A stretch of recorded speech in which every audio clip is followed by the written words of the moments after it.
हाँ जी बोलिए। हाँ बोल, ऐसे बुलाओ ना मुझे। जब तक मेरी थी ऐसे ही तो बुलाता था। मैं आज भी तुम्हारी हूँ नेक। झूठ तो बहुत अच्छे से बोल लेती हो। नहीं ये सच है, मैं घर वापस आना चाहती हूँ। क्यों?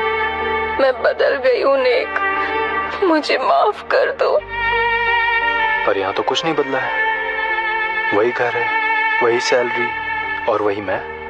वापस किसके लिए आना है? यही सब तो मेरी दुनिया थी जो मैं अपने हाथों से उजाड़ बैठी। तुम्हें पता है, मुझे लगता था जितना मैं तुम्हें जानता हूँ उतना और कोई नहीं जानता और ना ही जान सकता है। जब सोचता था तुम मेरे साथ हो तब तो तुम छोड़कर चली गई। अब सोचता हूँ कि फिर कभी तुम वापस ना आओ।